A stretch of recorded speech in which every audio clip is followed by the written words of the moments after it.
गरीब केशव बंजारा भया, बालद भरी विचार, मन इच्छा पूर्ण करी, खुद कबीर केशव अवतार।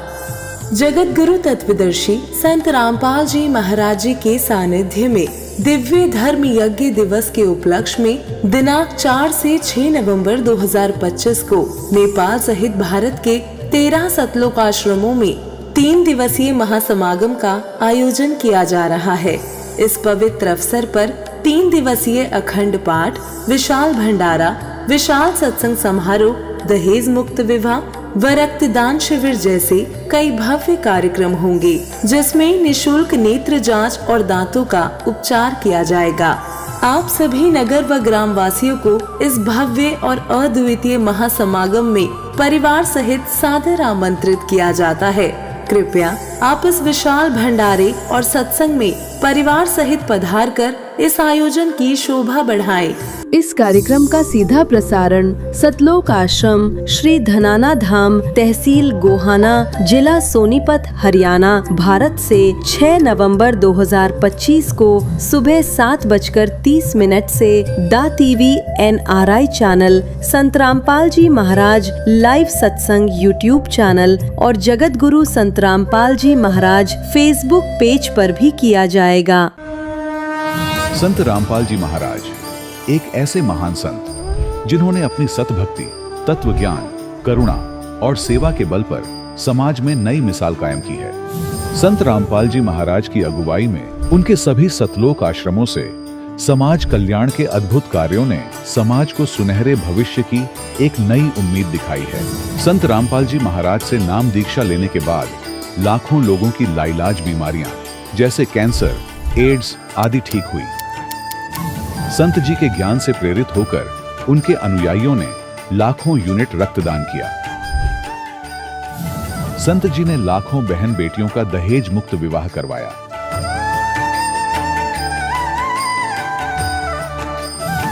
संत जी ने लाखों लोगों का नशा छुड़वाया, करोड़ों उजड़े परिवार बसे। संत जी के आश्रमों में समागम के दौरान निःशुल्क नेत्र चिकित्सा, दंत चिकित्सा प्रदान की जाती है। संत रामपाल जी महाराज द्वारा समय समय पर पर्यावरण संरक्षण के उद्देश्य से बड़े स्तर पर वृक्षारोपण किया जाता है। संत जी ने जरूरतमंदों को तत्काल राहत पहुंचाने के लिए एम्बुलेंस सेवा शुरू की। संत जी अपने अनुयायियों को देहदान के लिए प्रेरित करते हैं, जिससे मानवता की सेवा और चिकित्सा क्षेत्र में सुधार हो सके। संत रामपाल जी महाराज के सभी आश्रमों में हर रोज निशुल्क भंडारा आयोजित किया जाता है, जहां हर वर्ग, हर जाति और हर धर्म के लोग एक साथ बैठकर भोजन करते हैं।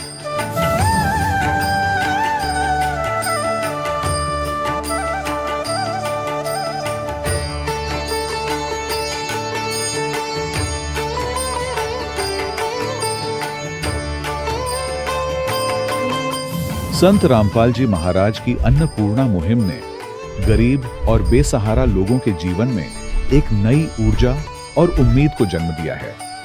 घर घर खाद्य सामग्री और जरूरी मदद पहुंचाकर संत रामपाल जी महाराज ने लोगों को दुख और मजबूरी से लड़ने की ताकत प्रदान की है।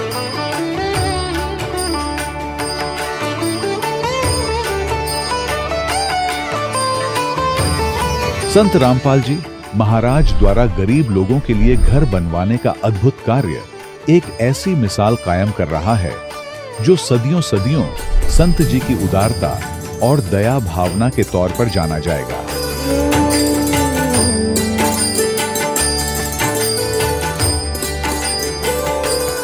संत रामपाल जी महाराज के आश्रम में हजारों बुजुर्गों को सम्मान और प्यार के साथ जीवन जीने का अवसर मिलता है। उनके खाने, रहने और स्वास्थ्य की पूरी जिम्मेदारी संत रामपाल जी महाराज उठाते हैं। अनाथ बच्चों के लिए संत रामपाल जी महाराज के सभी आश्रम किसी वरदान से कम नहीं।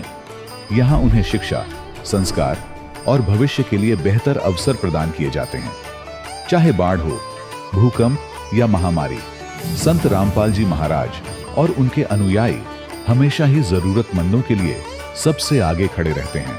कोविड महामारी के दौरान संत रामपाल जी महाराज के आश्रमों से करोड़ों लोगों के लिए भोजन, दवाइयां और जीवन रक्षक सामग्रियां उपलब्ध कराई गई। चाहे गरीब की मदद हो या किसी शोषित और पीड़ित वर्ग के हक और सम्मान की लड़ाई, संत रामपाल जी महाराज ने हमेशा ही उनकी दबी आवाज को सरकारों तक पहुंचाया है और उन्हें उचित न्याय दिलवाने में अहम भूमिका अदा की है। समाज में आध्यात्मिक और सामाजिक मूल्यों के प्रति जागरूकता लाने में संत रामपाल जी महाराज हर कदम पर मानवता के सच्चे सेवक साबित हुए हैं। संत रामपाल जी महाराज का जीवन हमें सिखाता है कि सच्ची सेवा वही है जो निस्वार्थ भाव से की जाए। आइए हम भी इस महान सेवा के कार्य में इस महान संत से जुड़ें और संत रामपाल जी महाराज से नाम दीक्षा लेकर अपने जीवन को धन्य बनाएं।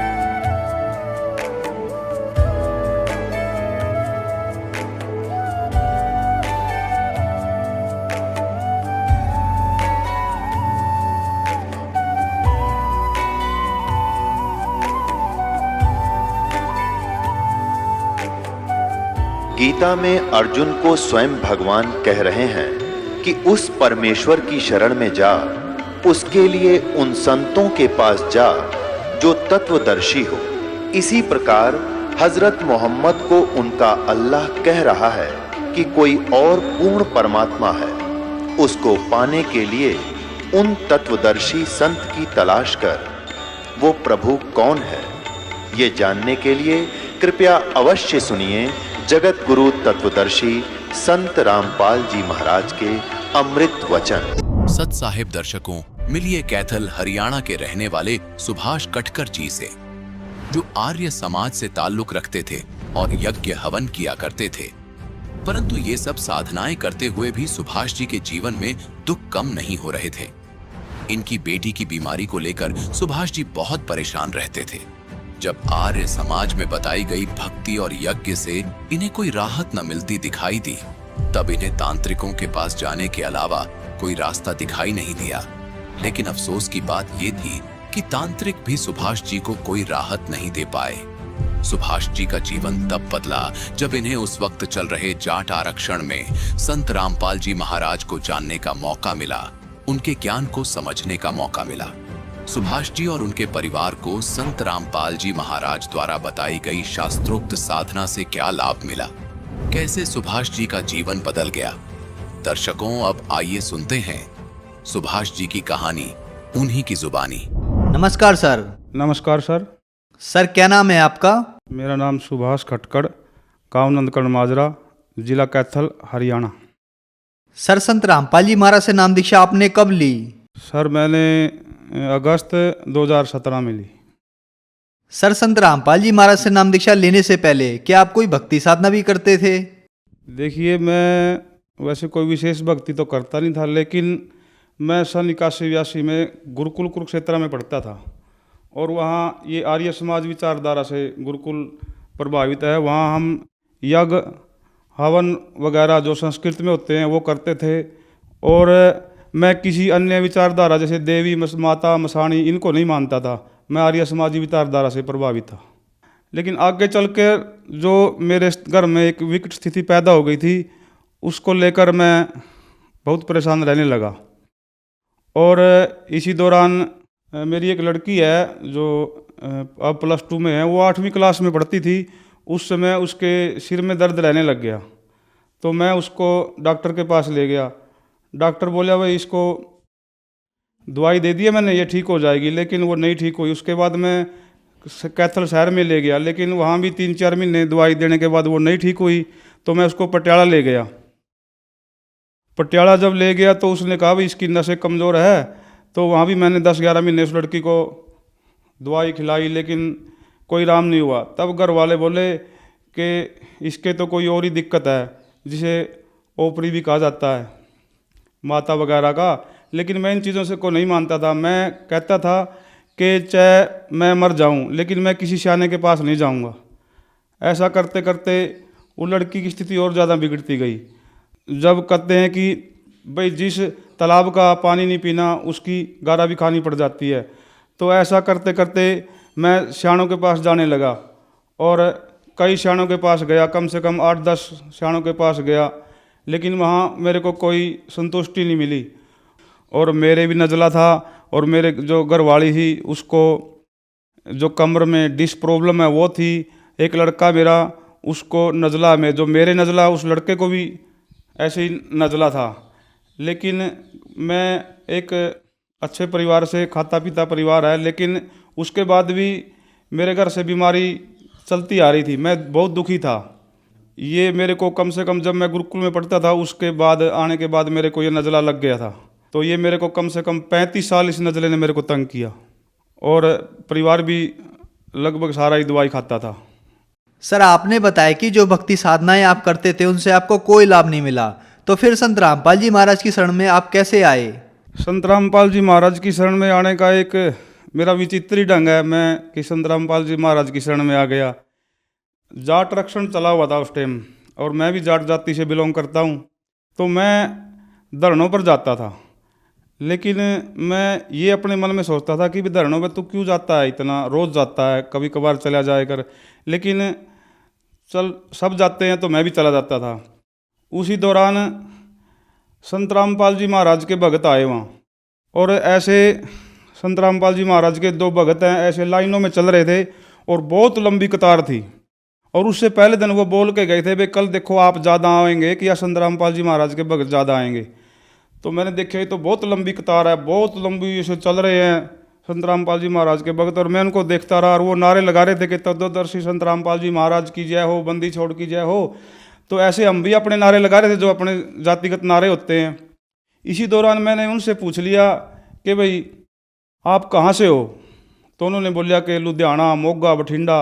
और मेरे एकदम मुंह से यही निकला कि भाई जाटों के यहाँ भक्ति, तो जाटों को तो कोई इस भक्ति के बारे में इतना ज्ञान नहीं है, और ये जाट इतने कहाँ से इकट्ठे कर रहे हैं इतने भक्त। उससे पहले मैं सरसा डेरा में भी 2000 में गया था और उसके बाद 4-5 साल पहले ब्यास डेरा में भी गया था। लेकिन मैं उन जो संत रामपाल के भगत थे उनकी शक्ल से ही ऐसे लग गया कि वास्तव में धरती पर अगर भगत हैं तो यही हैं। उनकी जो वेशभूषा और उनकी देखने का जो ऐसा मुझे ऐसा लगा कि भाई यही भगत हैं धरती पर और कोई भगत नहीं है। और वो नारे लगा रहे थे कि तत्वदर्शी संत रामपाल जी महाराज की जय हो। तो उसी दौरान में उसकी ऐसे चलती हुई संगत को देखकर भावुक हो गया और मेरे नारे लगाने लगा कि आपने हमें समर्थन दिया और मैंने गुरु अपना लिया संत रामपाल जी महाराज को, कि मैंने गुरु अपना लिया संत रामपाल जी महाराज को। लेकिन मैंने उससे पहले कभी संत रामपाल जी महाराज के किसी शिष्य को देखा तक नहीं था, न मैंने उसकी विचारधारा से कोई प्रभावित था, न मैंने कभी टीवी पे भी नहीं देखा था संत रामपाल जी महाराज को। तो मैं ये कह कि मैं गुरु बना लिया संत रामपाल जी महाराज को और घर आ गया। तो मैं अपने घर आकर सोचने लगा कि भाई तू गुरु बना लिया, ना उसका ज्ञान का पता और ना तेरे को ये पता कि वो कहाँ है, वो तो गुरु कैसे बनाएगा उसको। उसी दौरान मैं खेत में बैठा हुआ था और एक मेरे पड़ोस में है, मेरा चाचा लगता है, उसने आकर मेरे को पुस्तकें दी, गीता तेरा ज्ञान अमृत। मैंने उन पुस्तकों को ऐसे अपने छाती से लगा लिया कि शायद ये तो बहुत अनमोल खजाना होगा। और उसको मैंने खेत में भी नहीं रखा, जबकि खेत में मेरे रखने के लिए काफ़ी जगह है। मैं उसको घर ले आया, पुस्तक पढ़ता था मैं। लेकिन उसी समय एक मेरा दोस्त था, वो बोलिया भाई तेरे घर में समस्या चली हुई है और तने ये तो देख लिए सारे जो सियाने वगैरह तो देख लिए, तू नाम ले ले। तो मैं बोलिया भाई नाम किसका लेवा? तो उसने कहा कि भाई सरसे वाला का ले ले। उस टाइम सरसे वाला भी बाहर था। मैं बोलिया भाई मैं तो वहाँ तो गया हूँ, लेकिन मेरे को वहाँ कुछ सिस्टम सही नहीं लगा और मैं सरसे वाला का नाम नहीं लूँगा।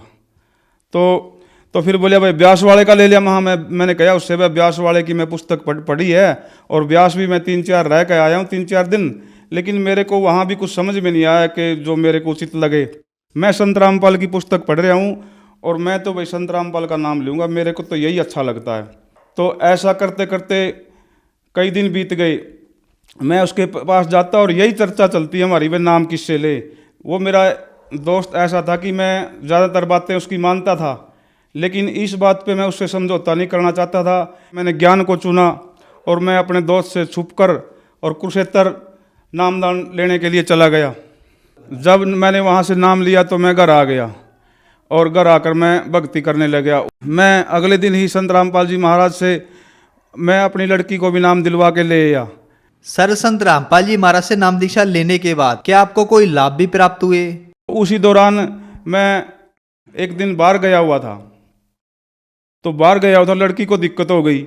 लड़की ने नाम ले रखा था और मैंने भी नाम ले रखा था और घरवाली ने भी, लेकिन लड़की अपना नाम छोड़ रही थी। तो दिक्कत हो गई। तो मेरे पास फ़ोन आया कि ऐसे ऐसे बच्ची को तो दोबारा फिर दिक्कत हो गई, अब क्या करें। तो मैं भी टेंशन में हो गया और एकदम मैंने कहा भाई ये जो गुरु होते हैं ये भी कुछ नहीं होते, और मैं थोड़ा सा मायूस हो गया। मैं सोचने लग गया अब मैं कहाँ जाऊँ कि सियाने भी देख लिए और गुरु भी देख लिए, अब मेरे साथ क्या बनेगी।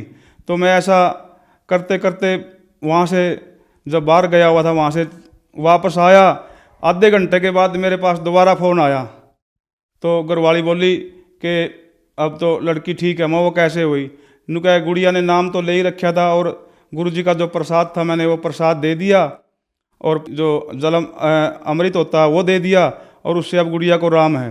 तो मैं घर आ गया और मैंने सोचा चलो बढ़िया भाई, गुड़िया को राम हो गया। उसके थोड़े दिन बाद घरवाली बोली कि मेरे को भी आराम रहने लग गया। मैं तेरे को कैसे? उनका जो मेरे टांगों में दर्द रहता था उसमें आराम हो गया। तो मैं एकदम अचंबा सा हो गया कि भाई ऐसा कैसे होता है, क्योंकि मैं तो आर्य समाजी विचारधाराओं में था, क्योंकि वो मानते नहीं इन चीज़ों को। और मेरे लिए तो एक बहुत ही एक अद्भुत करिश्मा था मेरे लिए। तो मैंने सोचा चल तेरा क्या लगा है, इनको राम हो गया। तो इसी दौरान संत रामपाल जी महाराज की भक्ति करने लग गया। और उसी दौरान जब मेरे को 3 महीने भक्ति करते करते हो गए, तो मेरे को एक दिन जो मेरे को नज़ला रहता था, बार बार छींकें आती थी, थूक आता था, मेरी कोई ज़िंदगी नहीं थी, मैं दूध पी सकता था नहीं, चाप और घी मेरे बहुत फ्रेज रखने पड़ते थे। 35 साल से मेरे को नज़ला था। मैंने एक्यूपंक्चर भी करवाया, एक्यूप्रेशर भी करवाया, नाक में से राजस्थान में सूरजपुरा वहाँ से मैं कीड़ा निकलवाया, और मैंने नाक का ऑपरेशन करवाया। और मैं एक दिन जब गिना ना, कम से कम मैंने 21 प्रकार के जो इलाज है नज़ला के वो करवाए, लेकिन मेरे को कहीं से लाभ नहीं मिला। सारी ज़िंदगी मेरी नज़ले में ऐसे बीत गई, मेरी जवानी सारी निकल गई, लेकिन मेरे को कहीं से लाभ नहीं मिला। तो 3 महीने भक्ति करने के बाद एक दिन मेरे को खूब छींकें आई। उस दिन के बाद कुछ आराम सा रहने लगा। मैंने सोचा तू दवाई छोड़ के देख, क्योंकि मैं गांव एक पास में फड़ गाँव है, वहाँ से 15 साल से दवाई चल रही थी मेरी, तो मैं ये दवाई छोड़ के देख ले। उस दिन के बाद मैंने दवाई छोड़ दी, और वो ये दिन है, और आज मैंने ये गोली भी ली उसके बाद। तो जी मेरे संत रामपाल जी महाराज की कृपा से मेरे को नज़ला ठीक हुआ, घरवाली को टांगों में दिक्कत रहती थी वो ठीक हुई, और जो मेरी लड़की थी उसको सिर माइग्रेन भी था, और जो माता कहते हैं वो ओपरी वगैरह ये ठीक हुई। उसके बाद मेरे लड़के को सिर में दर्द रहता था। एक दिन रात को उसकी मम्मी बोली बेटे तू संत रामपाल जी महाराज का नाम लेके सो जा और उसका नाम ले लेना, तू ठीक हो जाएगा। रात को सपने में आए गुरुदेव जी और उनको नाम दे करके चले गए। सवेरे उठ के लड़का बोला कि माँ मेरे को तो नाम दे के चले गए गुरुदेव जी, रात को आए थे सपने में, और उसके बाद उसके सिर में दर्द नहीं हुआ।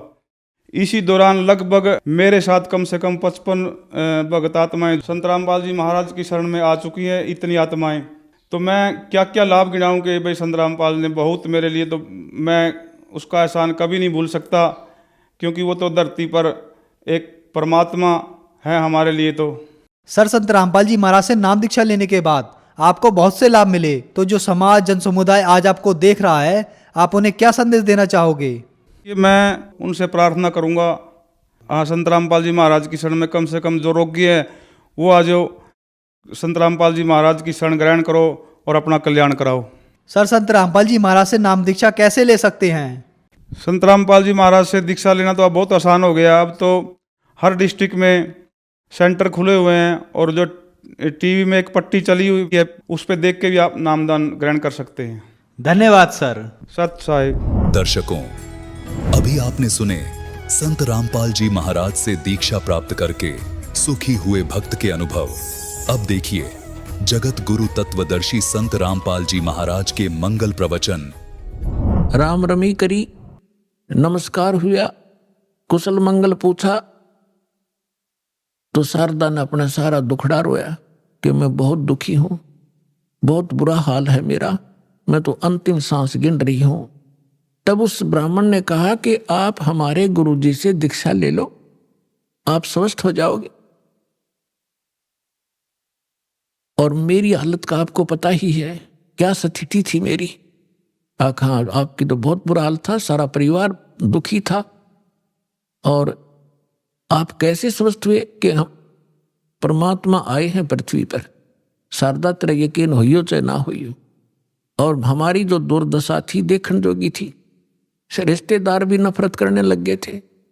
और उनकी कृपा से आज सारे बच्चे स्वस्थ हैं और हम स्वस्थ हैं। 4 वर्ष हो गए मैंने उनसे उपदेश लिए। ऐसा दुखी शायद पृथ्वी पर कोई प्राणी नहीं होगा जैसा मैं था। मेरे से रिश्तेदार भी नफरत करने लग गए थे कि अब यूं आ गया घर पे, कुछ पैसे मांगना आया होगा। तो ऐसी दशा होगी थी मेरी। और अब वो रिश्तेदार मुझसे उधारे ले जाते हैं। तो शारदा ने सोची, हे भगवान बड़ी दया करी, देखियो तो ब्राह्मण है, इसने तो गुरु को बढ़िया बना रखा होगा, ऊंच जाति का ब्राह्मण ही बना रखा होगा। तो फिर बैठ गई चारपाई पे। तो उसने कहा कि फिर ठीक है, बताओ मुझे आपका गुरुजी कौन है, क्या नाम है उनका, कहाँ रहते हैं। मेरे पूज्य गुरुदेव जी का नाम है कबीर। उसके वो फिर अक्सर खटक गया, कबीर वो धानक, वो नीरू का। कहा, वो ब्राह्मण बोला, कहा वही है, यस। तो शारदा बोली, तेरी शर्म भाजगी, तेरी इज्जत का नाश कर दिया, ब्राह्मण होकर धानक गुरु बना लिया, डूब के मर जा की तरह। ये सत्य लागी सुनान। तब अब उस पंडित जी ने कहा कि मिश्राणी बात सुन ले, यह शिक्षा मेरे देने की जरूरत नहीं, मैंने देख लिया ये ब्राह्मण जब कित गए थे, जब मेरी दुर्गति हो रही थी, चोरने भी ना दे थे, अंतिम सांस गिनूं था, बुरा हाल हो रहा था। और ठीक है, तेरा ना समझ में आती तो गुरु जी के बारे में फालतू मत बोलिए, उठ कर चल पड़े। अब ये बात उसका घर कर गई कि सचमुच ये तो घना बुरा हाल था इनका, शारदा के, और इनका जीवन इतना सुखी हो गया। अब वो सोचन पर विवश हुई तो वो काफी देर सोचती रही कि ये क्या बनी। और यह काल ने तो ऐसे बना रखे हैं किले जाति के, ऊंच नीच के। काल ने तो इतना जबरदस्त जाल फैला रखा पुण्यात्माओं, परमात्मा बिना यो टूटे नहीं। अब आप देख रहे हो परमात्मा ने सबसे पहले यह बीमारी काटी कि अब आप देख रहे हो कोई छुआछात नहीं, ऐसी दया करी। ना तो एक बाड़िया और थी, अपने ही समाज में थी, हिंदुआएं में थी, और तो देखी जाओ बाद की देखो दूसरे मजबानों थे, तो यह समाप्त करी। और उस समय ये एक जबरदस्त किला बना रखा था जाति का। अब क्या हुआ, परमात्मा कच्चा काम नहीं छोड़ते। जो जन मेरी शरण है ताका हूं मैं दास, और गेल गेल लग गया फिर जब तक धरती आकाश। अब क्या किया मालिक ने, जिस मोहल्ले में वो शारदा रहा करती थी उसी में परमात्मा का एक भक्त रहता था, थोड़ी सी दूरी पे। और उसने प्रार्थना की, प्रभु हमारे दास के घर सत्संग कर दो, वहां आस पास के भक्तों को भी पता चलेगा और आपका ज्ञान सुनेंगे, हो सकता है किसी के और भाग जाग जा। परमात्मा ने ठीक कहा कि ठीक है बेटा, रात्रि में सत्संग करेंगे, दिन में अपना काम करो पेट के लिए, रात तो अपनी है, आ जाया करो, चलूंगा मैं तुम्हारे वहां। तो उस बहन ने जो सत्संग करवा रही थी भगवान का, आसपास के सभी जगह निमंत्रण भेजा कि आज हमारे गुरुजी आवेंगे और नाम ले लियो, सत्संग सुनियो पहले। आपने आज तक ऐसा ज्ञान नहीं सुना होगा, आप देखियो हमारे गुरुजी का सत्संग सुनना। तो ऐसे आपस में आ ही जाते हैं, बुलावा देने से मोहल्ले के लोग, बहन बेटियां इकट्ठी हो जाती हैं। तो उसने शारदा को भी आमंत्रित कर दिया मोहल्ले में होने के नाते। तो तो शारदा ने पूछा, आपके गुरुजी कौन हैं? कि मेरे गुरुजी हैं कबीर साहब, भगवान कबीर। कौन से कबीर? वो धानक। वो शारदा ने कहा कि हाँ वो धानक। आप कुछ भी कहो, वो परमात्मा है।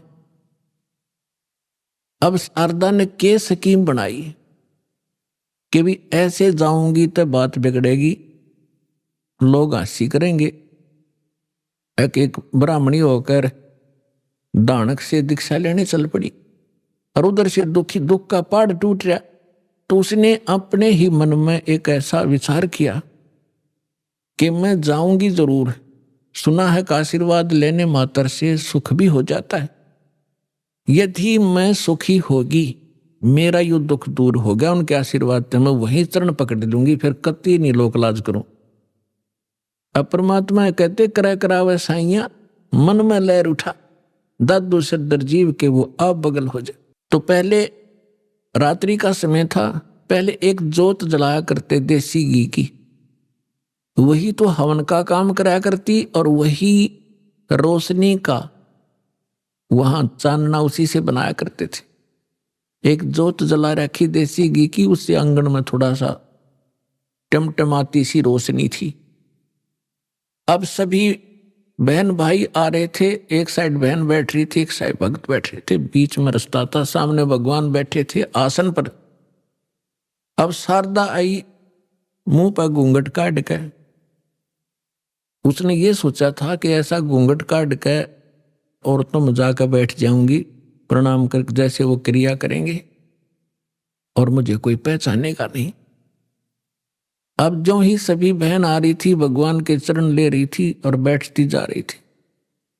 अब वो आगी शारदा भी मुंह ढक्के आवत थी, परमात्मा के चरण छुए, मालिक ने सिर पर हाथ रखा और कहा, सर्वानंद की माँ ब्राह्मणी पंडितानी, आज दानक के पास कैसे आना हो गया तेरा?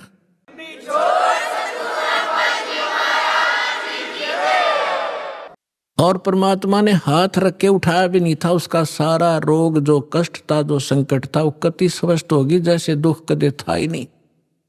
और ऊपर से परमात्मा ने कहा कि कैसे आगे सर्वानंद की माँ तू?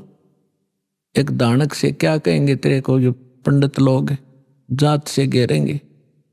चरण पकड़ दिए उसी समय और फेंक दिया घूंघट उठा के। हे भगवान माफ करना मुझे दुष्टा को, मैं घनी नीच थी, आपके बारे में बहुत कुछ सोचा, आप तो सचमुच भगवान। खड़ी होगी सब न बतावे कि मेरा इतना दुख था, मेरा इतना कष्ट था, मैंने बहुत कुछ अच्छी मंदी भी कही है, तो भगवान पड़े हैं। फिर बैठ गई, सत्संग सुना, परमात्मा ने सृष्टि रचना सुनाई। तीन देव की जो करते भक्ति, उनकी कदे ना होवे मुक्ति। गुण तीनों की भक्ति में ये भूल पड़ो संसारे, कह कबीर निज नाम बिना कैसे उतरो पारे। अब शारदा को जितना ज्ञान था राम और कृष्ण, विष्णु और शंकर का, ब्रह्मा जी को तो हम भक्ति करते ही नहीं थे, श्री विष्णु जी और भगवान शंकर की तो हम खूब भक्ति कराया करते। अब सारी सृष्टि रचना सुनाई और ऐसा दुख टल गया उस समय, तो सारी स्वीकार करे थी ना, तो अग्रम मग्रम भी करे, वो थोड़े बहुत हुआ, तो वो भी मालिक ने पहले उसका समाधान कर दिया और सारी सुने थी, सारी हृदय में समावे थी। लगातार उसने आसपास जहां भी सत्संग परमात्मा का होता था वह सारे जान लायक, और उसको काफी ज्ञान हो गया। एक दिन क्या हुआ, उसका लड़का जो सर्वानंद था, उसने अपनी मां से कहा कि मां, मैंने इस आसपास के सभी विद्वानों को शास्त्रार्थ में पराजित कर दिया है, अब मैं चाहता हूं कि मेरा नाम सर्वानंद से बदलकर आप सर्वाजीत रख दो। तो मां ने कहा कि बेटा, नाम अच्छी बात है, तेने विद्वानों को जीत लिया, बड़ी अच्छी बात है, लेकिन सर्वानंद भी तो अच्छा नाम है, इसमें क्या दिक्कत है? तो उसने कहा, माता जी ऐसा है ना, अब सबको अपने आप पता लग जाएगा कि इसने सबको पराजित कर दिया, सब पर विजय प्राप्त कर लिया, इसलिए मैं अपना नाम सर्वजीत रखवाना चाहता हूं। उसकी माँ बोली, बेटा ठीक है, नाम तेरा बदल दूंगी, लेकिन एक विद्वान और है, उसने पराजित और कर दे। तो वो कहने लगा, बताओ बताओ कौन है? कि मेरे गुरुजी हैं और कबीर नाम है उनका, और जुलाहे की कॉलोनी में रहते हैं।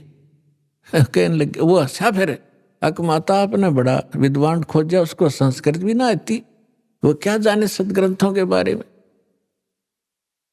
उसकी माँ बोली, बेटा देख ले, यदि मेरे से इतना नाम बदलवाना है तो उस विद्वान को इतना पराजित करना पड़ेगा, ऐसे नहीं मानूंगी। लिखवा के लाना और उनका अंगूठा लुआ के लाना, एक दो गवाह भी हो साथ में। अब सर्वानंद तो चल पड़ा, माँ का आदेश पाते ही चलता हूं। अब जून का महीना, उत्तर प्रदेश, खड़ी धूप पड़े। उधर से परमात्मा कबीर जी की एक मुंह बोली बेटी थी कमाली, वो एक मृतक जीवित की थी किसी शर्त पे, किसी कारण से, किसी सर्कमस्टांस के से। और वो लड़की फिर अपने पिता को छोड़कर परमेश्वर के साथ, अपने वास्तविक पिता के साथ रहा करती थी, युवा हो गई थी। तो वो लड़की दोपहर के समय कुएं पर जल लेने गई हुई थी मटका भरण खातिर। उधर से सर्वानंद जी आ गया, एक बैल के ऊपर सारे सदग्रंथ रखा करता, गीता, 18 पुराण, 4 वेद, श्रीमद् भगवद गीता और 6 शास्त्र। बैल के ऊपर जैसे गधे पर बोरा डाल लिया करें, ऐसे बोरा डाल के उनमें रखा करता था, सुंदर कपड़े लपेट के। उस बैल को लिए हुए आ रहा था अब जुलाहों की कॉलोनी में। पर उस समय पंडित जी आचार्य, वो भी सा विद्वान सुप्रसिद्ध, तो सभी ऐसे देख रहे थे जैसे पहले गांव में हाथी आ जाता, सारे गांव निकल कर आ जाया करता, हाथी देखेंगे, ऊपर चढ़ चढ़ कर मकानों पर देखा करते थे। तो सभी देख रहे हैं कि ब्राह्मण कैसे आ गया हमारी कॉलोनी में। अब देखो लीला दाता की, उसको इतनी भयंकर प्यास लगा दी, उसकी आंखों में प्राण आ गए सर्वानंद के। और सामने वाली लड़की पानी भरने लग रही, उसके पास आकर कहा कि ये लड़की जल्दी पानी पिला बेटी, मेरे प्राण निकलने जा रहे हैं। तो लड़की ने बाल्टी उसके कर दी, ले पी लो।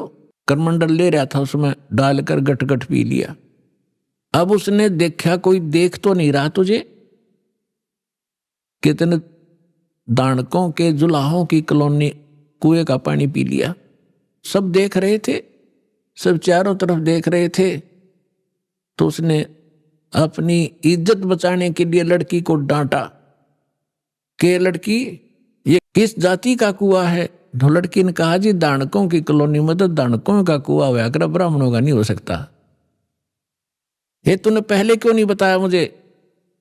पंडित जी पानी पीकर जात नहीं पूछा करते, तू पहले पूछता। जब तक तेरे पसीने आ रहे थे तेरी जान जाने वाली थी, अब तुझे जाति दिखाई देती है। मर जाता 2 मिनट तुझे पानी नहीं मिलता तो फिर कहता है बेटी छोड़ इन बातों को, यहां कबीर कहाँ रहता है? तो लड़की ने कहा कि कबीर का घर शिखर में सतलोक में रहता हो, जहां से ले ली गैल और पाँव न टेके पपील के, तो पंडित लादरा बैल।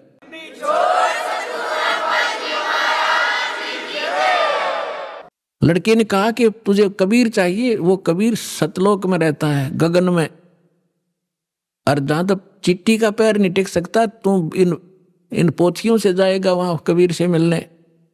तो कहने लगा, ए लड़की घनी ना बोला है, यूं बता यहाँ कहाँ रहता है इस कॉलोनी में वो? लड़की बोली, आ जाओ मेरे पीछे पीछे, मैं उन्हीं की बेटी हूं। अब लड़की मटका उठा के चल पड़ी, सर्वानंद बैल आके पीछे पीछे। लड़की थोड़ी आगे चली गई और जाकर कहा, पिताजी एक ब्राह्मण आवा है, सारे पोथे लिए, आपको पूछ रहा है, आपके साथ अवश्य कोई वाद विवाद करेगा। परमात्मा ने कहा, बेटा कोई बात नहीं, ज्ञान की चर्चा तो होनी है चाहिए, अच्छी बात है, उसको बुला लो अंदर। वह लड़की बाहर आई और कहा, आओ जी आ जाओ, पिताजी अंदर हैं, आ जाओ। तो सर्वानंद बाहर खड़ा हो गया, पानी का मेरा लोटा भर दे। बाहर खड़ा खड़ा लड़की ने पानी का लोटा भर दिया और कहा इस लोटे को जाके कबीर को दे दे और इसका क्या उत्तर दे फिर मुझे बताना बाहर आकर के। अब लड़की उस लेकर उस लोटे को भरे हुए को और धीरे धीरे परमात्मा के पास गई और कहा पिताजी एक वो ब्राह्मण युग ने ऐसे ऐसे कहा है कि ये लोटा दिया है, कहा कि इसका उत्तर दें वो मुझे बताना इस जल को। और इतना भर दिया कि वो पानी लबालब भरा हुआ था उस लोटे के ऊपर तक, उसमें जरा सा भी पानी डाल दे तो बाहर जावे, इतना फुल भर के दे दी।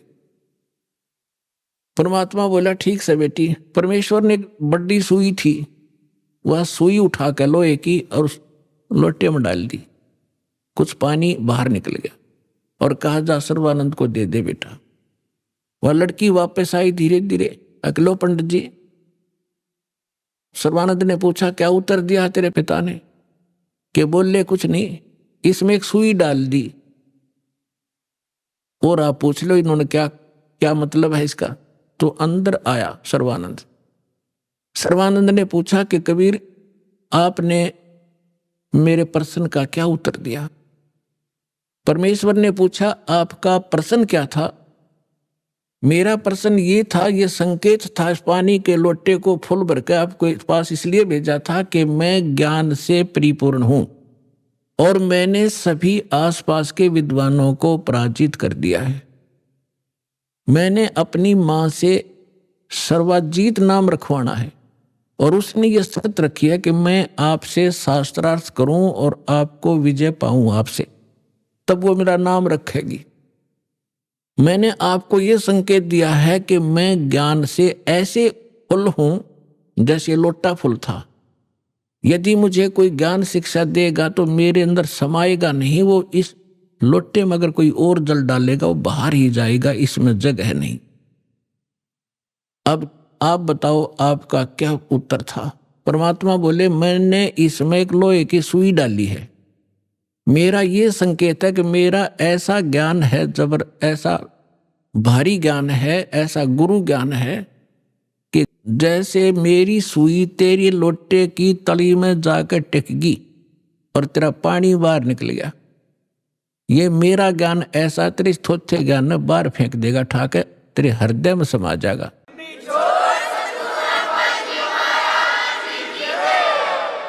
और ज्ञान सब ज्ञानड़ी, कबीर ज्ञान सो ज्ञान, जैसे गोला तोब का वाई करता चले मैदान।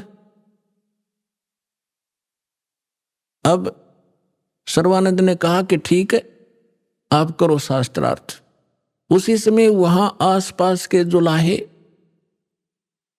और उनकी गोष्ठी सुनने के लिए आकर बैठ के, वो बेचारे भोले भाले अनएजुकेटेड सामने बैठ के। तो सर्वानंद ने कहा कि कबीर बोल क्या प्रश्न करेगा? परमेश्वर ने कहा कि कौन ब्रह्मा का पिता है, कौन विष्णु की मां, शंकर का दादा कौन है, पंडित जी दियो बता। ब्रह्मा विष्णु महेश के माता पिता कौन है, इनका दादा कौन है? अब सर्वानंद की बुद्धि तो वहीं टिकी हुई थी, ये सर्वेश्वर है महेश्वर है, इनके कोई माता पिता नहीं है। आप ऐसे ही कह रहे हो, इनके कोई माता पिता नहीं। अब परमेश्वर ने कहा कि आप देवी भागवत तीसरा सकंद निकालो और उसमें ये स्वयं स्वीकार करते हैं। देखिएगा श्री देवी भागवत यानी देवी पुराण सचित्र मोटा टाइप, गीता प्रेस गोरखपुर से प्रकाशित है।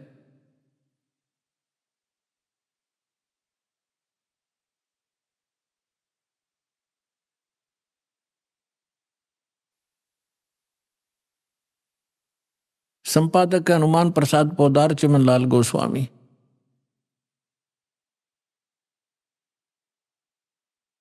और ये गीता प्रेस गोरखपुर से प्रकाशित है। इसके 123 पृष्ठ पर देखिएगा।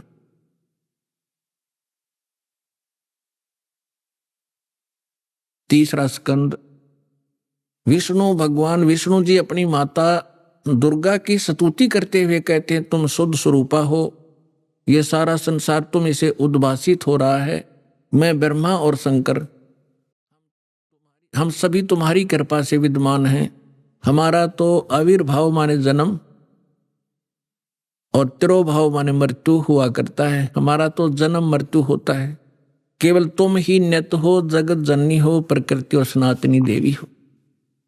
भगवान शंकर बोले, देवी यदि महाभाग विष्णु तुम्ही से प्रकट हुए हैं तो उनके बाद उत्पन्न होने वाले ब्रह्मा भी तुम्हारे ही बालक हुए। फिर मैं तमोगुण लीला करने वाला शंकर क्या तुम्हारी संतान नहीं हुआ? अर्थात मुझे भी उत्पन्न करने वाली तुम ही हो। शिवे संपूर्ण संसार की सृष्टि करने में तुम बड़ी चतुर हो। इस संसार की सृष्टि, स्थिति और संहार में तुम्हारे गुण सदा समर्थ हैं। उन्हीं तीनों गुणों से उत्पन्न हम ब्रह्मा, विष्णु एवं शंकर नियमानुसार कार्य में तत्पर रहते हैं। अब पंडित जी तो साथ ले रहा था, सारे पोथे निकाल कर देख लिया, पढ़ भी लिया।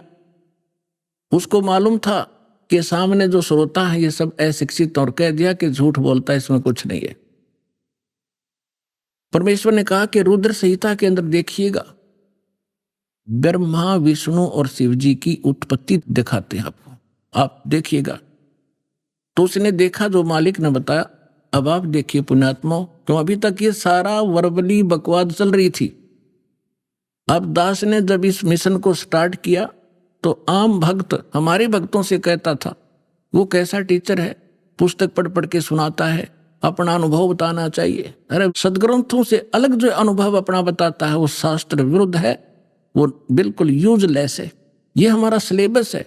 हम सिलेबस तो बाद में देखा दास को, ने तो उस मूल ज्ञान से जो परमात्मा का ज्ञान था उसके आधार से भक्ति शुरू की थी। इन सदग्रंथों को बाद में देखा है, ये यूं का यूं मिला। तो आपको दृढ़ करने के लिए और आपको सच्चाई से परिचित कराने के लिए ये सदग्रंथ दिखा रहा हूं। मुझे नहीं जरूरत थी इनकी। जैसे एक अंधा था, अंधेरे में लालटेन लिए जा रहा था, आगे से बच्चे आ रहे थे उछल कूद करते हुए। उसने कहा, बच्चों देखना देखना बच्चों, मैं अंधा हूं, बेटा ध्यान से चलना, मैं अंधा हूं, देखना, मुझसे ना टकराना। अब बच्चों ने आकर देखा कि आदमी अंधा बतावे और लालटेन हाथ में ले रहा, टॉर्च या लालटेन लैंप।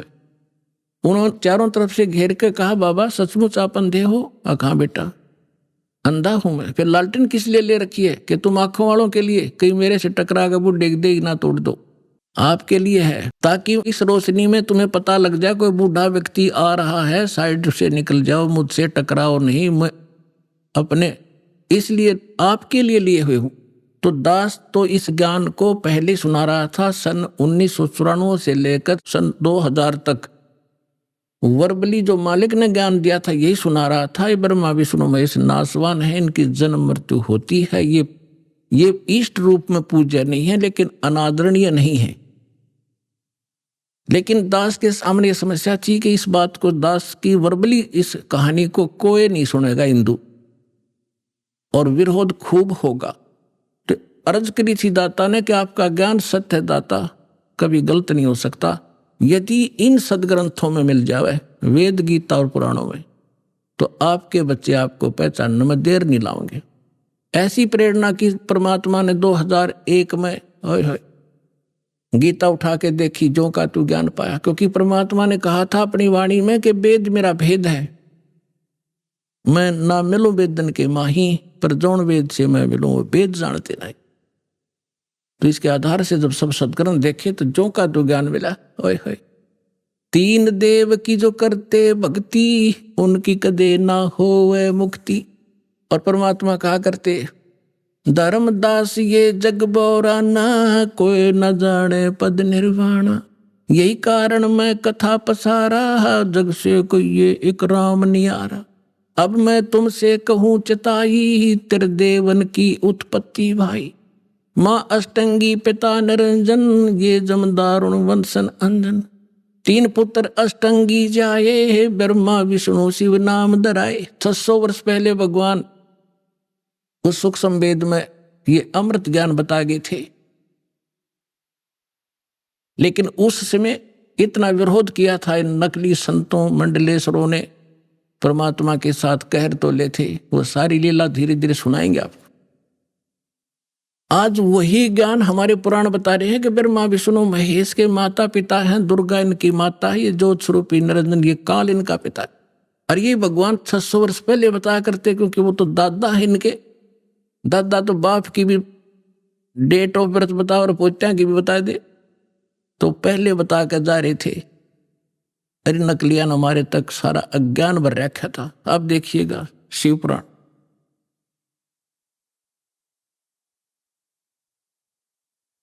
ये संक्षिप्त शिव पुराण सचित्र मोटा टाइप केवल हिंदी गीता प्रेस गोरखपुर से प्रकाशित है।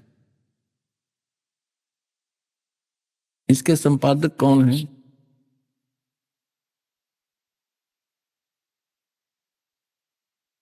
हनुमान प्रसाद पोदार, और ये गीता प्रेस गोरखपुर से प्रकाशित है।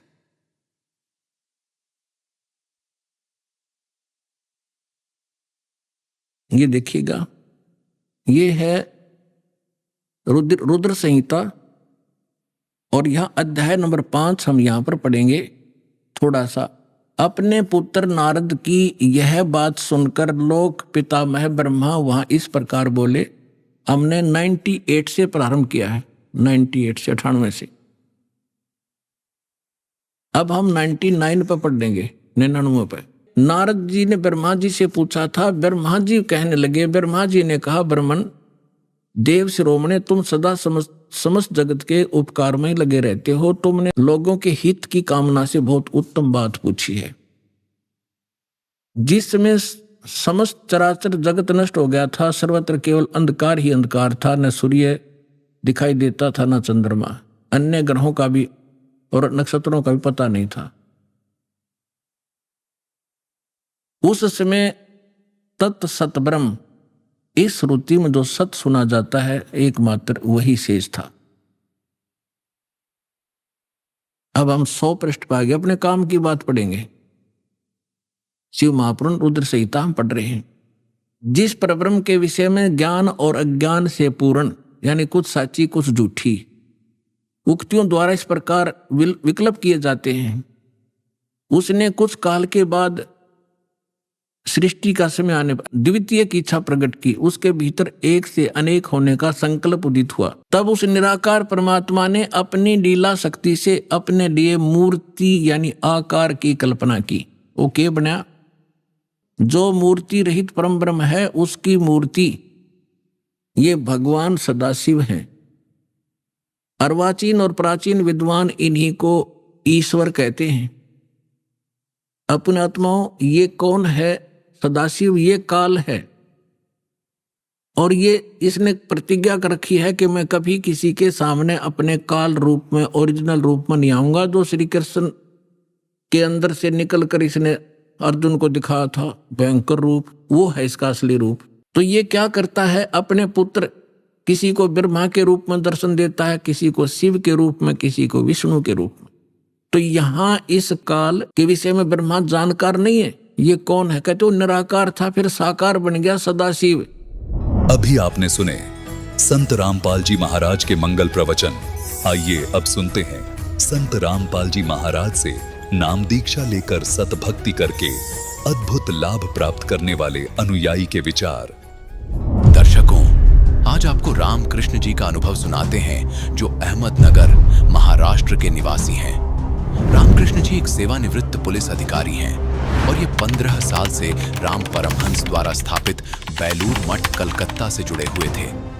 दर्शकों कहते हैं, मनुष्य जीवन बहुत अनमोल होता है, और यदि उस मनुष्य जीवन में आपको नकली गुरु मिल जाए तो इससे बड़े दुख की बात और क्या होगी। रामकृष्ण जी के साथ कुछ ऐसा ही हुआ। भगवान को पाने के लिए रामकृष्ण जी ने 15 साल तक बेलूर मठ में बताई भक्ति साधना की, लेकिन उस भक्ति से इन्हें कोई भी लाभ नहीं मिला। इनकी परमात्मा पाने की तलाश इनके लिए अधूरी ही रही।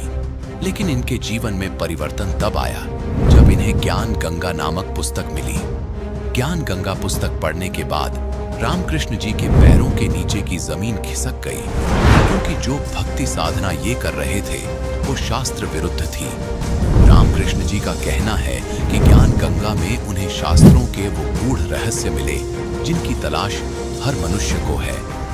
दर्शकों, आइए अब सुनते हैं रामकृष्ण जी के जीवन परिवर्तन की कहानी, उन्हीं की अपनी जुबानी। नमस्कार जी। नमस्कार। क्या नाम है आपका? मेरा नाम राम किशन शंकर आव्हाड़।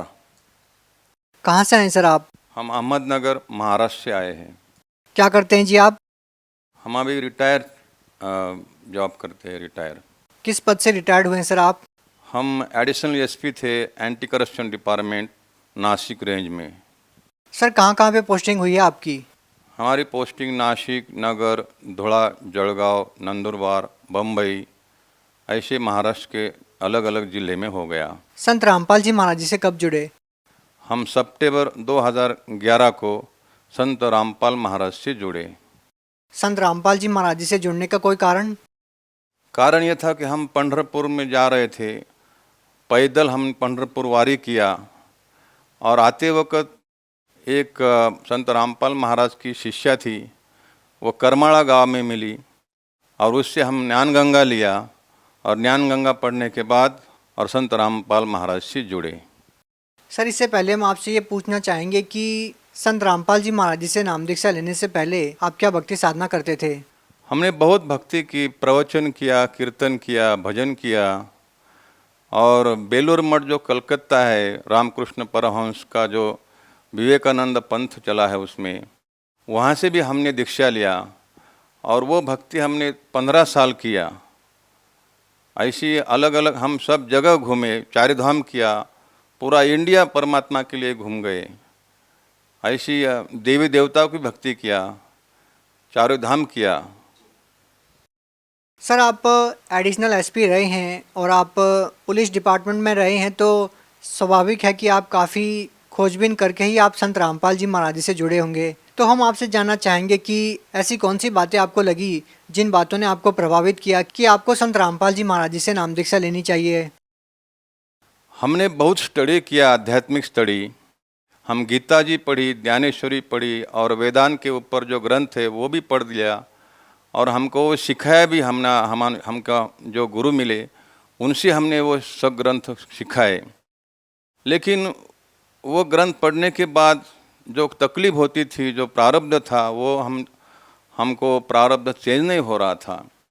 इसलिए हम ज्ञान गंगा पढ़ा और हमने कंपैरिजन किया कि क्या फ़र्क है ज्ञान गंगा जो संत रामपाल महाराज ने लिखी है, ज्ञान गंगा पुस्तक में और इतर जो किताबें हैं धार्मिक, उसमें क्या फ़र्क है। हमने कंपैरिजन किया और कंपैरिजन के बाद हमके समझ में आया कि ज्ञान गंगा में रियल नॉलेज है, जो सही अर्थ गीता जी का बताया है, सृष्टि उत्पत्ति बताई है, ऐसा किसी भी ग्रंथ में नहीं है। जो संत रामपाल महाराज ने अर्थ किया है वो सही है, वो शब्दार्थ है और वो ऑल ओवर वर्ल्ड में लागू होता है। इसलिए हम संत रामपाल महाराज से जुड़े। सर अक्सर जितने भी संत रामपाल जी महाराज जी के अनुयायी हैं, जब हम उनसे पूछते हैं, उनका इंटरव्यू लेते हैं, तो वो बताते हैं कि संत रामपाल जी महाराज जी से जुड़ने के बाद उनको काफ़ी सारे लाभ मिले हैं। हम आपसे जानना चाहेंगे सर, एक पुलिस अधिकारी होने के नाते आपको क्या क्या उम्मीद थी कि संत रामपाल जी महाराज जी से, जिनका निवारण के लिए आपको लगा कि संत रामपाल जी महाराज ही आपके कष्टों को दूर कर सकते हैं या आपकी जितनी भी आध्यात्मिक जो आपकी जिज्ञासाएं हैं उनको सही कर सकते हैं या पूर्ण कर सकते हैं? हम संत रामपाल महाराज से जुड़ने के बाद हमको बहुत लाभ हो गए। शारीरिक हो गए, मानसिक हो गए, आध्यात्मिक हो गए, भौतिक हो गए। उसमें से शारीरिक लाभ जो है कि हमको तम्बाकू खाने की आदत थी, वो हम मन से छोड़ देना चाहते थे कि ये गलत आदत है, इससे हमारा शारीरिक नुकसान हो जाएगा। ये समझ में आने के बाद भी वो नहीं छूटती थी। लेकिन संत रामपाल महाराज के नाम लेने के बाद वो छूट गई, ऑटोमेटिक छूट गई। अभी उसका ध्यान भी नहीं आता। और जो मानसिक लाभ है, हम पुलिस डिपार्टमेंट में काम किया, 30-35 साल काम किया, लेकिन हमको बहुत क्रोध आता था। वो क्रोध हमसे जब नाम लिया संत रामपाल महाराज से, वो हमको क्रोध शांत हो गया, हमारा मन भी शांत हो गया। और आध्यात्मिक लाभ तो क्या बोलूं, हमने गीता जी, हम 30 साल से गीता जी पढ़ते थे, लेकिन उसमें जो सही अर्थ है वो हमको समझ में नहीं आता था। अभी नाम लेने के बाद पूरा गीता जी समझ में आया कि गीता जी में क्या लिखा है, ब्रह्मा विष्णु महेश की क्या स्थिति है, वह नाशवान है, और सही परमात्मा कौन है। 15वें अध्याय का जो 17वां श्लोक है उसमें सही परमात्मा की डेफिनेशन दिया है, व्याख्या दिया है। वो हमको समझ में आया है कि सही परमात्मा कौन है, सुप्रीम गॉड कौन है, और किसकी भक्ति करनी चाहिए, किसकी भक्ति से हम मुक्त हो जाएंगे, कि हमारा मनुष्य जन्म का जो अंतिम ध्येय है मुक्ति, हम कैसे प्राप्त करेंगे। वो 17वें अध्याय का जो 23वां श्लोक है, वो हम तत्सदिति, वो श्लोक तो हमको कुछ समझ में नहीं आता था इस भक्ति से पहले, लेकिन संत रामपाल महाराज ने वो श्लोक का अर्थ बताया और मंत्र दिया, और फिर समझ में आया कि कौन है अक्षर पुरुष, कौन है अक्षर पुरुष, कौन है परम अक्षर पुरुष, वो हमको समझ में आया। और इसके अलावा क्या लाभ मिले सर? बहुत बार हमारा एक्सीडेंट हो गया था, उससे भी हम बच गए।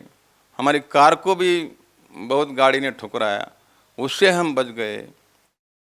और सबसे बड़ा लाभ जो है ना, हम कीर्तन करते थे, और जो महाराज लोग हमारे साथ थे, वो महाराज लोग भी हमको समझाते थे, गीता जी समझाते थे और आध्यात्मिक समझाते थे, लेकिन अभी उनसे हम छूट गए, उनसे हम बच गए, क्योंकि उनका वो जाल था, वो काल का जाल था, वो काल के सब दूत थे। अभी उनसे हम छूट गए, ये बहुत बड़ा लाभ हो गया। हमारी पत्नी को भी, हमारी पत्नी जो है और हमने एक साथ नाम लिया संत रामपाल महाराज के, और पत्नी को भी बहुत लाभ हो गए। उसने भी बहुत सुना, सत्संग सुने संत रामपाल महाराज से, और उसको भी अभी ज्ञान हो गया, नॉलेज हो गया कि कौन परमात्मा है, उसकी भक्ति कैसी करनी चाहिए, मुक्ति कैसी प्राप्त करनी चाहिए, वो खुद बोल सकती है। जी क्या नाम है आपका? मंदाराम किशन आव्हाड, कहाँ से आए जी? अहमदनगर से। संत रामपाल जी महाराज जी से नाम दीक्षा लेने के बाद क्या लाभ मिले आपको? लाभ तो बहुत मिले, वो बहुत बीमार भी मैं रही खुद, अभी 2 महीने पहले तो, और जाने वाली होती तभी भी मैं वो उधर आई थी। और क्या लाभ मिले? और ठीक हो गई, किधर कौन सी दवाखाने में जाने का, कौन था नहीं, बहुत बीमार, बहुत बोले तो बहुत अच्छा। एक पुलिस अधिकारी होने के नाते आप लोगों को क्या संदेश देना चाहेंगे, जो ये मानते हैं कि जो संत रामपाल जी महाराज जी के अनुयायी हैं वो शिक्षित नहीं हैं, और वो बगैर किसी जानकारी के वो संत रामपाल जी महाराज जी से जुड़ गए हैं? क्योंकि आप एक पुलिस अधिकारी रहे हैं, तो आप उन लोगों के लिए एक माकूल जवाब भी है। आप क्या कहना चाहेंगे उन लोगों के लिए?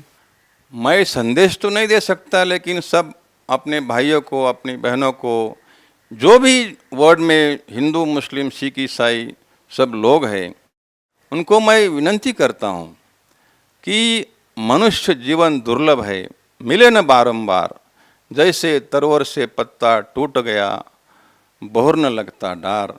ये जीवन बार बार नहीं मिलेगा। अपना मनुष्य जीवन का अंतिम उद्देश्य है मोक्ष करना, और वो मोक्ष किसी ही पंथ में नहीं मिल सकता एक्सेप्ट संत रामपाल महाराज से पंथ से।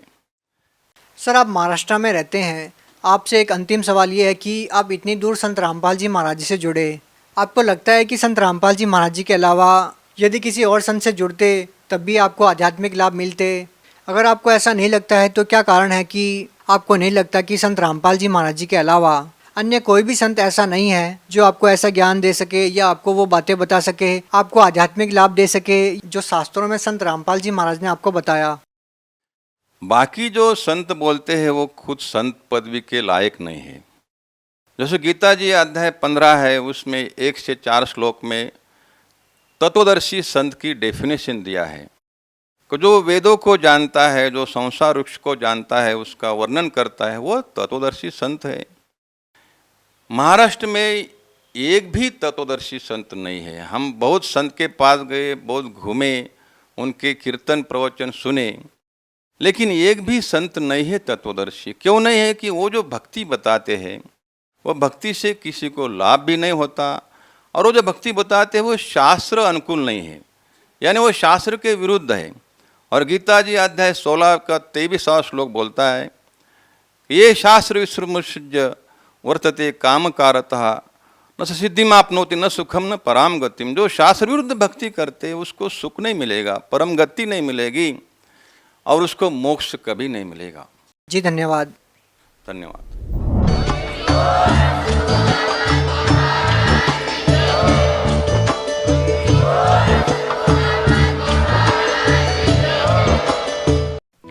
आप सुन रहे थे जगत गुरु तत्वदर्शी संत रामपाल जी महाराज के मंगल प्रवचन। अधिक जानकारी के लिए संपर्क करें।